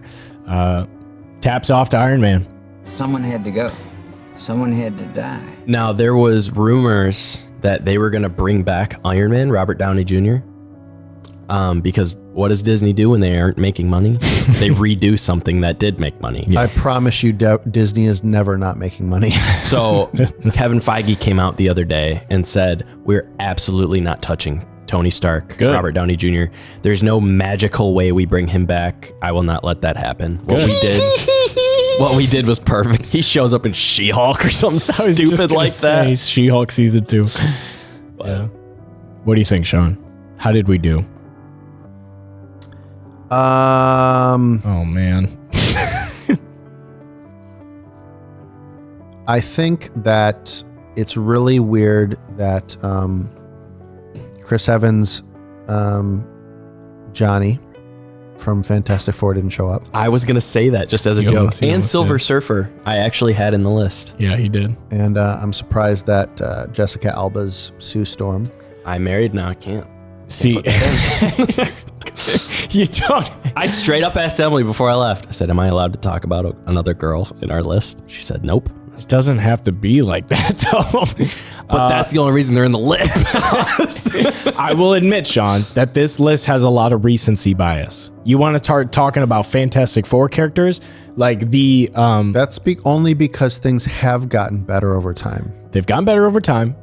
Exposure. A lot of these characters have been in 8 movies instead of 1 or 2 from the past. I don't know if there's a single character I would take off this list for somebody else. When you talk about memorable moments, yeah, I haven't seen the Fantastic Four movies in easily 20 years. I don't remember a scene from any of those movies. Has it been 20 years? It's probably more than that. Mysterious that nobody from the Eternals showed up on this list. At one point, I had the Speedster, strictly because I really liked their portrayal. sure. Okay, so here, let's do this. The quick, very quick honorable mentions. I had High Evolutionary in at one point. Yep. That's it. I had Korg. Oh my god. I had Hela. She was a hella good villain, if you know what I'm saying. I had Heimdall. That dude, Idris Elba. Idris Elba. Yeah. Forget about it. He's just a very delicious man. Red Guardian. A one and done so far. He's gonna show back up, but Guardian. he was a fun character, and I liked him. And U.S. Agent. Although I just hate that name. No, he wasn't on the list. You don't like U.S. Agent? Is that the guy in the elevator with Cap? No, he's the guy who took the shield at first before Falcon did. I gotcha. I had Louise, From Ant-Man. your The boy. recap guy. If they just have given him a role in the third movie, They should they have. didn't. He's a great character. I don't know how we didn't put These are our honorable mentions. honorable mention Ron. I mean, For sure. he's got a special place in this. I think we could podcast also heart. point out that he is literally a joke character to us. Joke character. I really like MJ from Tom Holland's movies. Zendaya. Zendayana. I like Teefs. Wait, what about? Oh, yeah. What about?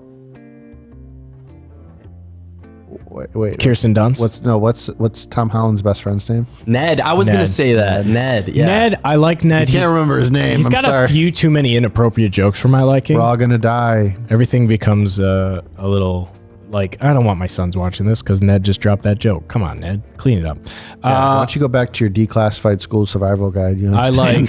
I like Teefs from Guardians of the Galaxy 3. And Lola. What's her name? Lola. Yeah, and then I had Makari, the speedster from Eternals, strictly because their portrayal of a speedster was really, really well done. She's mute or she's deaf, so she doesn't say a word, Yeah. and that's why she's the best character in that movie. Partner up with Daredevil. Gilgamesh was pretty solid too. Oh wait, that's what Echo is. Never mind. Gilgamesh is the one that teams up with Angelina Jolie. He's like her caretaker. Yeah. Then there's Kingo. I don't remember what his powers are. Which one's Kingo? Kumail Nanjiani. Who's that?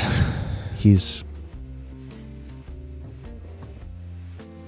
the Indian Pakistani guy. Oh yes, yeah, he's fun. He's funny. He's fun. He's fun. He's fun. He's okay. I like him. As Teasy would say. That's about it though. What else, David? Any other Yondu. honorable mentions? Yondu. I did have Yondu. Pepper Potts was in my list at one point. No, Yuck. we don't need power. Gwyneth Paltrow is the worst, dude. Sorry, guys. I just saw an interview with her. They asked her about like her role in Endgame when she like had a suit and was fighting and stuff. Yeah. And she goes, I actually haven't even seen that movie. I kind of gave up on watching Marvel movies.